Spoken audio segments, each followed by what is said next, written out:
Start అయ్యాయి. Britain నేతృత్వంలో 60 దేశాల నేతలు భేటీ అయ్యారు. ఆ భేటీలో భారత్ కూడా పాల్గొన్న పరిస్థితి. సో భారత్ రంగంలోకి వచ్చింది కాబట్టి హర్ముజ్ స్ట్రైట్ త్వరలోనే ఓపెన్ కాబోతుందా?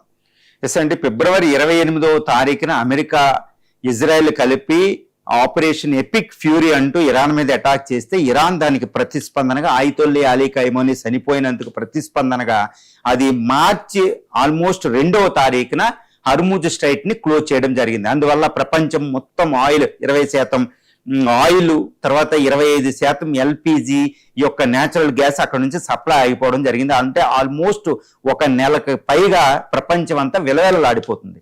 కాబట్టి హర్ముజ్ స్ట్రైట్ ఓపెన్ చేయడానికి యుఎస్ విధాలా అక్కడ ప్రయత్నిస్తున్నా విఫలమైంది అనేది మనకు తెలుస్తుంది. ఎందుకంటే చాలా దాడులు చేసింది, కానీ అది కుదరలేదు.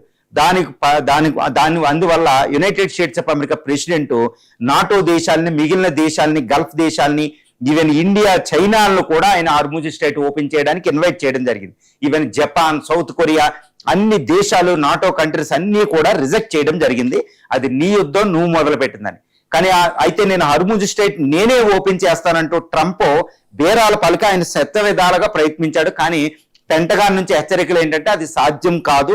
ఒకవేళ అమెరికా హర్ముజ్ స్ట్రైట్ ఓపెన్ చేయడానికి వెళ్తే 2-3 నెలల సమయం పడుతుంది, చాలా కష్టం, వేల మంది అమెరికన్ ఆర్మీ కూడా కోల్పోయే అవకాశం ఉంది ఈ భూతల దాడులు చేసిన, ఈ కెష్మో, కర్గ్ ఐలాండ్ ఆక్యుపై చేసిన అని చెప్పడం వల్ల ఇప్పుడు హర్ముజ్ స్ట్రైట్ ఓపెన్ చేయకుండానే నేను యుద్ధం ముగిస్తాను